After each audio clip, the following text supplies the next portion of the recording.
Presidente del Gobierno, Presidente del Congreso de los Diputados, Presidente del Senado, Presidente del Tribunal Constitucional, Presidente del Tribunal Supremo, del Consejo General del Poder Judicial, miembros del Congreso, de los Diputados y del Senado, señoras y señores. Agradezco a la señora Presidenta sus amables palabras, así como la invitación que la Sede Apostólica ha recibido con ocasión de mi viaje a este país, así como la deferencia de acogerme en este histórico Palacio del Congreso de los Diputados, ámbito eminente de la vida institucional, jurídica y democrática del Reino de España. Vengo ante todos ustedes como obispo de Roma y pastor de la Iglesia Católica, consciente de que la misión confiada al sucesor del apóstol Pedro como principio y fundamento de unidad de los obispos y de los fieles, coloca a la Santa Sede de modo peculiar en diálogo con los pueblos y con los estados. Mi presencia entre ustedes quiere ser un gesto de cercanía hacia España, en el marco de la mutua cooperación y una palabra ofrecida desde el servicio a la persona humana. La Iglesia camina con la humanidad, comparte sus esperanzas y sus heridas, escucha los interrogantes de cada época y se deja interpelar por todo lo que concierne a la existencia de los hombres y las mujeres de hoy.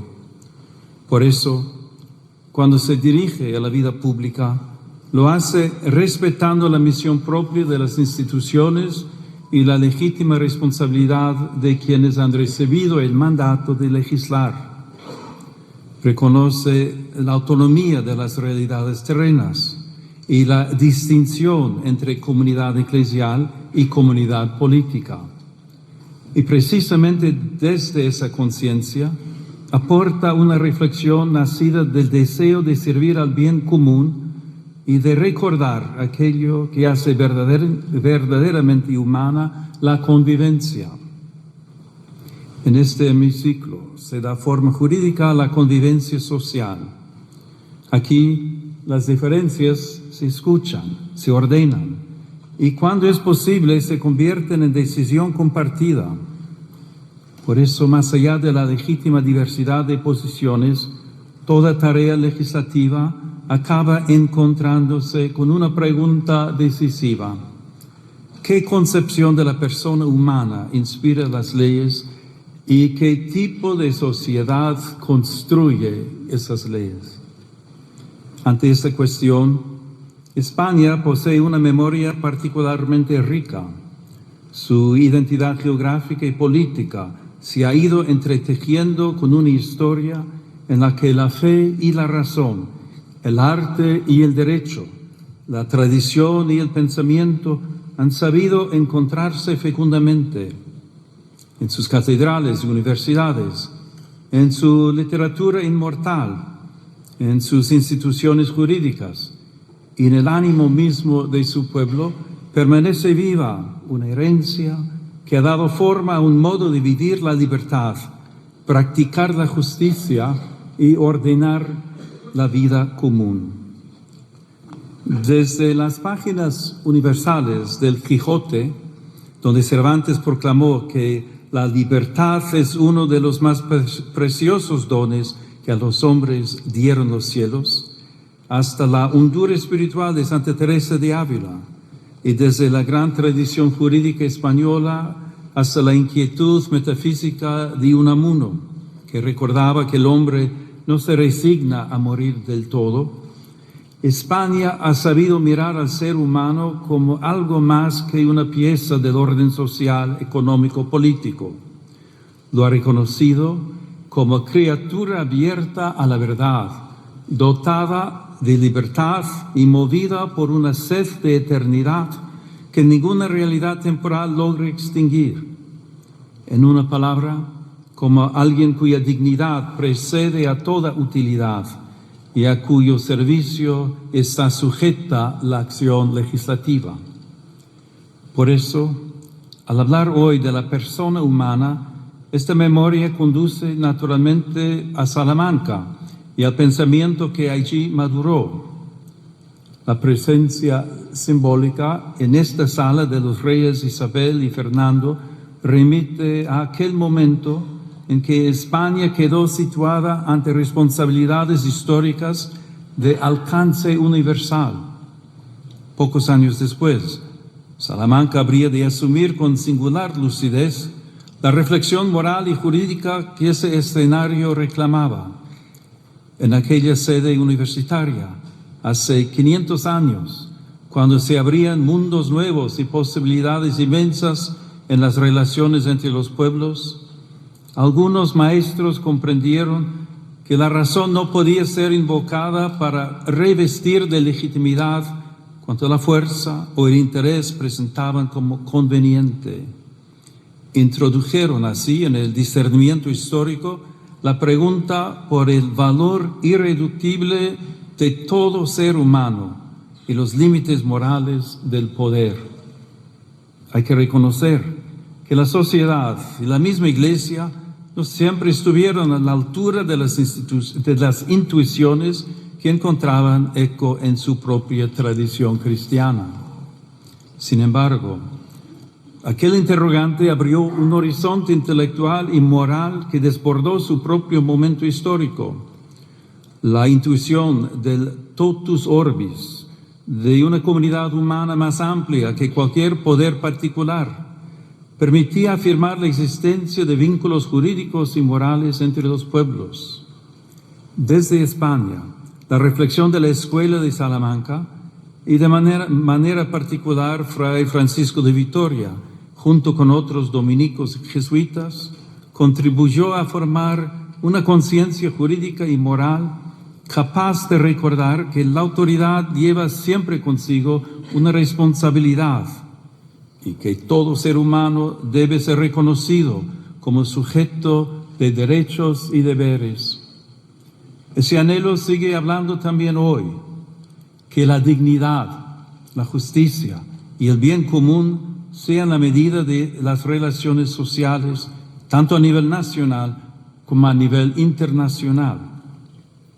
Esta es una de las grandes herencias de España, haber unido la acción histórica con la lucidez de la razón moral.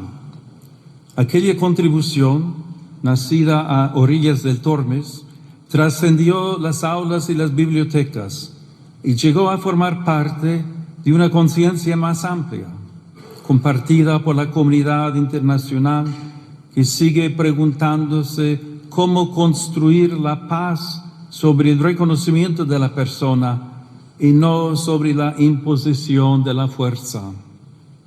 Ese legado vive también en estas Cortes, cada vez que el legislador se pregunta cómo hacer que lo posible sea justo, que lo legal sea verdaderamente humano y que la voluntad de la mayoría custodie aquellos bienes que pertenecen a todos y respete aquello que ninguna mayoría puede legítimamente vulnerar. La pregunta salmantina sigue acompañando la tarea de quienes sirven a la vida pública. Hoy, los nuevos mundos que se abren ante nosotros ya no se dibujan en los mapas, se despliegan en la técnica, en la economía, en la biomedicina y en el universo digital, donde el poder humano alcanza ámbitos cada vez más delicados de la vida personal y social. El progreso ofrece posibilidades admirables y hoy lo vemos en modo singular en el desarrollo de la inteligencia artificial y las nuevas tecnologías. Como he recordado en mi reciente encíclica, la tecnología en sí misma no es neutral porque toma el rostro de quien la concibe, la financia, la regula y la utiliza. Por eso, ante las transformaciones de nuestro tiempo, nuestro discernimiento debe centrarse en qué lugar ocupa la persona humana en nuestras decisiones y cómo se plantean hoy de manera nueva la dignidad del trabajo, la solidaridad, la política social y el bien común. Este discernimiento comienza por una afirmación primera. Toda sociedad auténticamente justa se edifica sobre el reconocimiento de la dignidad inviolable de la persona humana. Tal dignidad precede a toda concesión del Estado y no puede quedar subordinada a consensos sociales mudables o al vaivén de las mayorías de cada momento.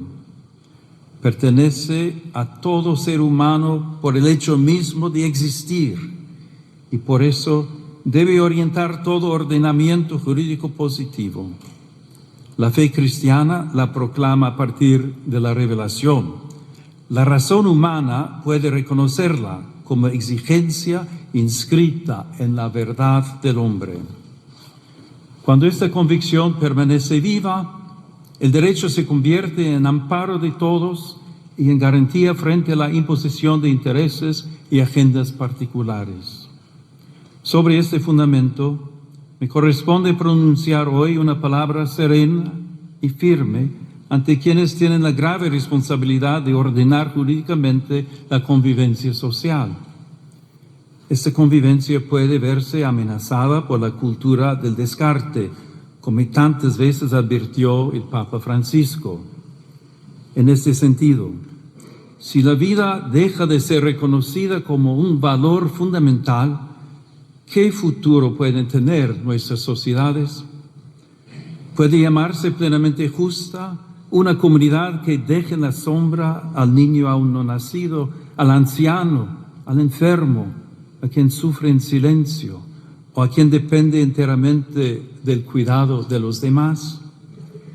La defensa de la vida humana no es una cuestión parcial ni un interés confesional, es una meta de civilización. Toda vida humana debe ser reconocida y custodiada desde su concepción hasta su ocaso natural, en cada circunstancia de su existencia. Cuando esta certeza se oscurece, los más vulnerables son las primeras víctimas y la ley pierde su significado más profundo, servir y proteger a cada persona. Por eso la grandeza moral de una nación se manifiesta sobre todo en su capacidad de acompañar, proteger y amar aquellas vidas que atraviesan mayor fragilidad. El bien común es, en cierto modo, la forma social de la dignidad humana.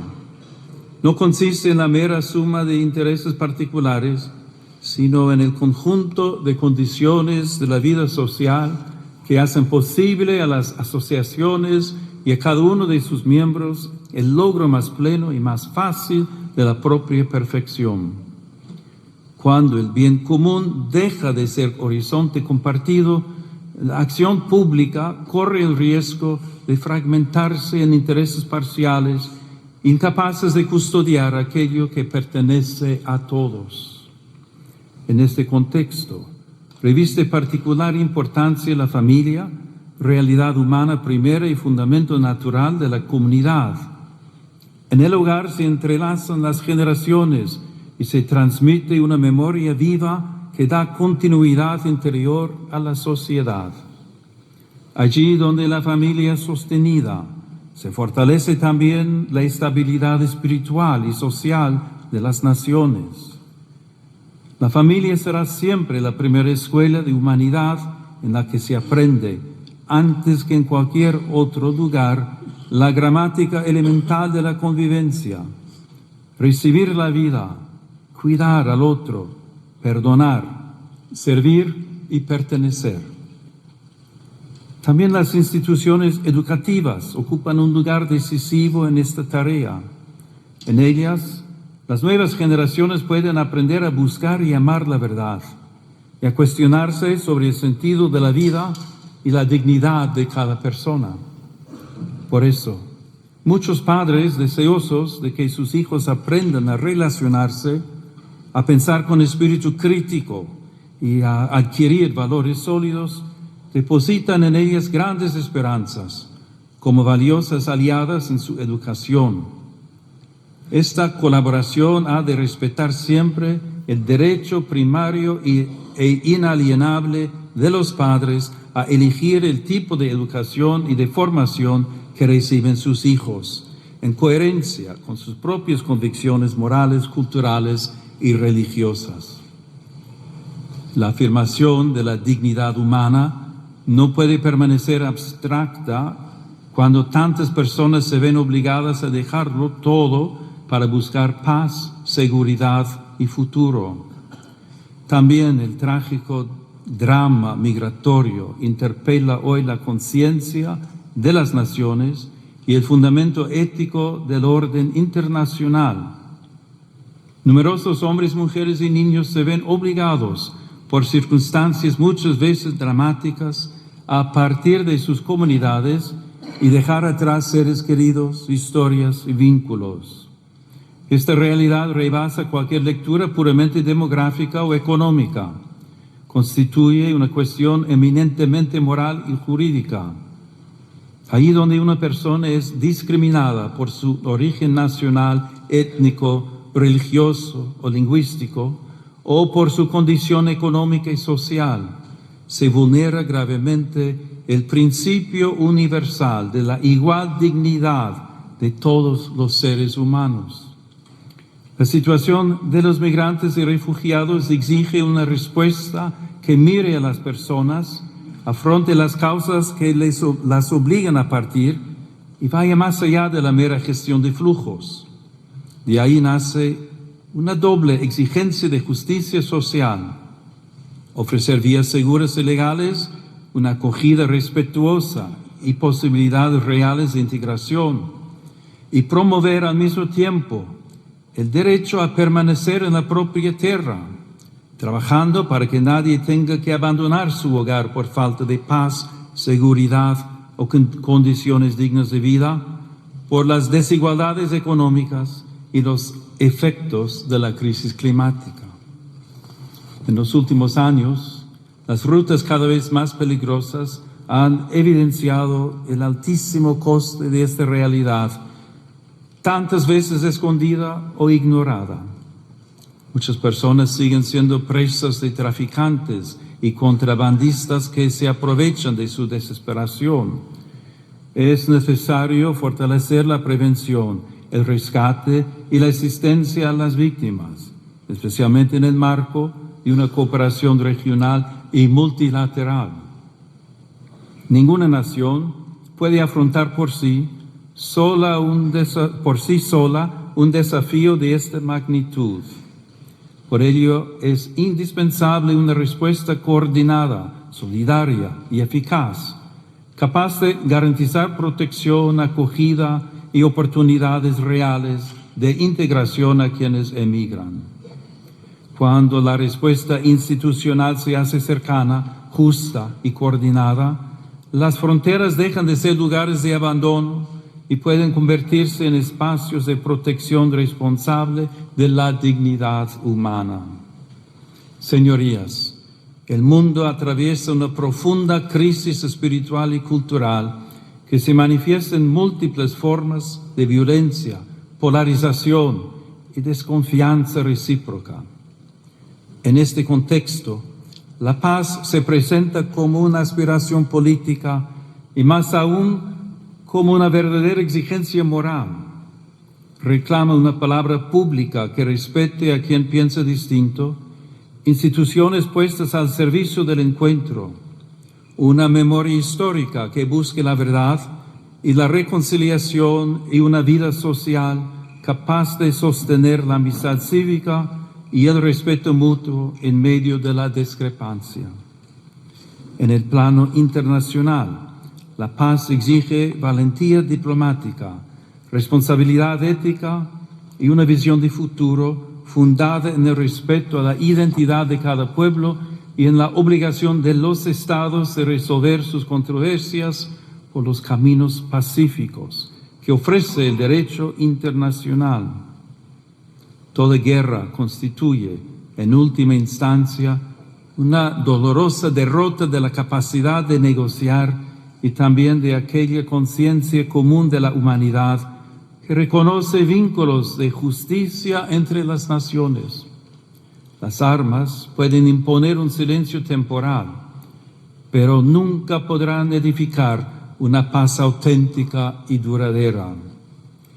Por eso, preocupa que en diversos lugares del mundo y también en Europa vuelva a presentarse el rearme como respuesta casi inevitable ante la fragilidad del escenario internacional. La verdadera seguridad, en cambio, nace de la justicia, del diálogo paciente, del respeto al derecho internacional y de una política capaz de poner la vida de los pueblos por encima de los intereses que se benefician de la guerra. También el desarrollo de las nuevas tecnologías y de la inteligencia artificial en el ámbito militar exige una vigilancia ética rigurosa para que las decisiones sobre la vida y la muerte nunca sean descargadas sobre automatismos ni sustraídas a la responsabilidad moral de la persona humana. La comunidad internacional está llamada a redescubrir el valor indispensable del diálogo como camino paciente hacia acuerdos justos y duraderos, fundados en el respeto a los tratados, en la transparencia de la acción diplomática y en la voluntad sincera de anteponer la paz al recurso a la fuerza. De ahí nacen la confianza y la esperanza. Como recuerda el lema de la Unión Europea, in varietate concordia, la unidad verdadera no uniforma, sino que cohesiona en la diversidad, haciendo de las culturas, sensibilidades y tradiciones una ocasión de enriquecimiento mutuo. Asimismo, dentro de las propias sociedades es urgente construir una cultura de la reciprocidad. La pluralidad política no debería degenerar en descalificación permanente del adversario. En una convivencia madura, incluso el conflicto puede convertirse en camino hacia la paz cuando las diferencias se dejan mitigar por la escucha y se ordenan al reconocimiento de las necesidades, los anhelos y las capacidades de todos. Pero la paz no es solamente una realidad política o institucional. Nace también en la conciencia, allí donde el rencor, la indiferencia y el odio ceden espacio a la reconciliación. Por eso se instaura y se protege también a través del lenguaje. Las palabras pueden abrir caminos o cerrarlos, pueden iluminar la realidad o deformarla hasta hacer imposible el encuentro. Quienes ejercen una responsabilidad pública tienen por eso una especial obligación de custodiar la palabra para desarmar el lenguaje. La firmeza no exige desprecio, la discrepancia no conlleva humillación. De este respeto al otro nace también el deber de custodiar el espacio donde maduran sus convicciones, su conciencia y su relación con Dios. La atención a ese ámbito interior permite comprender mejor una cuestión decisiva para toda sociedad verdaderamente democrática: la libertad de pensamiento, de conciencia y de religión, derecho fundamental que tutele el ámbito más íntimo de las personas. La libertad sobre la que se edifica el Estado contemporáneo, si es auténtica, reconoce la dimensión religiosa del ser humano, la respeta y la tutela jurídicamente, y evita que alguien tenga que renunciar a contribuir a la sociedad en la que vive por causa de su fe. Sin confundir el plano jurídico con el moral, conviene recordar también que la libertad necesita una comprensión plena de sí misma. Ser libre no significa únicamente estar libre de coacciones o disponer de muchas posibilidades de elección.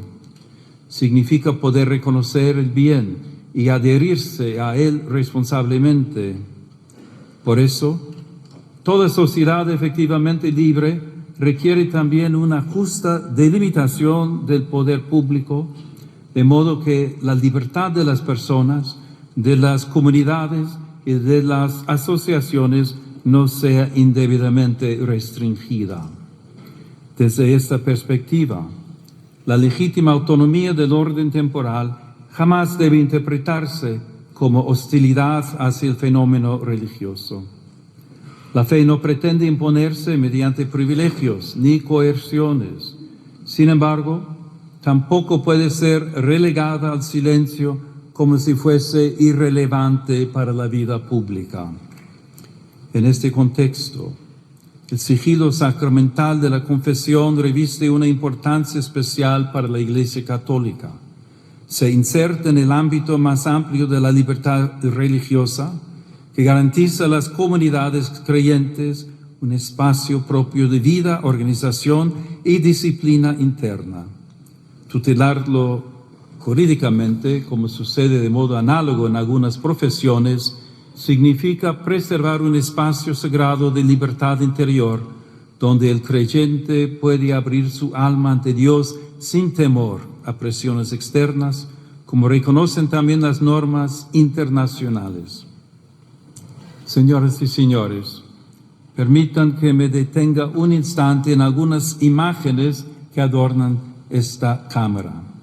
En este salón de sesiones, la luz natural entra por el lucernario que corona la sala. Esa luz que viene de lo alto puede recordar que también la política necesita reconocer una medida que la precede y la supera. También las pinturas que evocan en la parte superior del muro principal la recepción del Evangelio del Decálogo recuerdan algo esencial, sin confundir el orden político con el religioso. Esos signos invitan a reconocer que la libertad moderna ha sido preparada también por una larga educación de la conciencia, profundamente marcada por la tradición cristiana.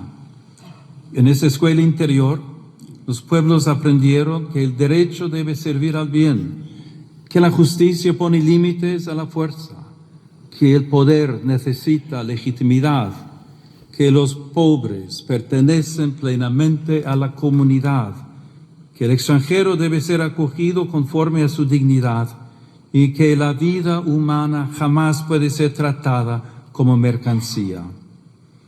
Una ley no alcanza su verdadera grandeza por el mero hecho de haber sido formalmente aprobada. La alcanza cuando, además de ser válida en su forma, puede comparecer ante la dignidad de la persona y salir de ese examen sin avergonzarse.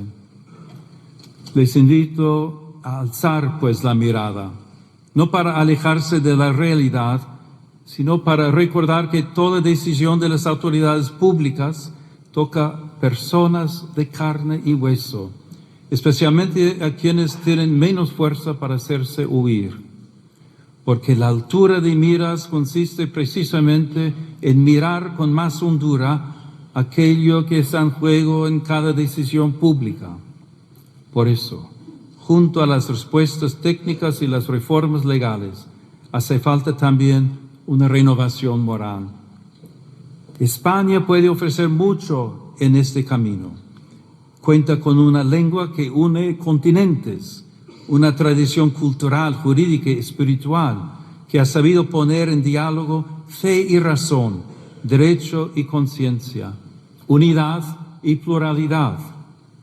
Esta experiencia histórica recuerda también el valor de la concordia y del esfuerzo paciente por construir una convivencia pacífica y justa. Que esta noble nación jamás pierda la memoria de sus raíces ni la audacia de mirar al futuro. Que España continúe siendo tierra de encuentro, de cultura, de solidaridad y de esperanza. Y que su vida pública sepa unir siempre la firmeza de las convicciones con la nobleza del diálogo y la grandeza del servicio. Que Dios conceda paz a todas las naciones de la tierra, concordia a las familias y serenidad a las conciencias.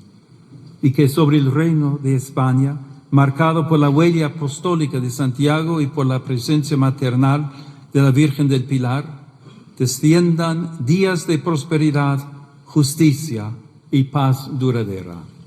Muchas gracias.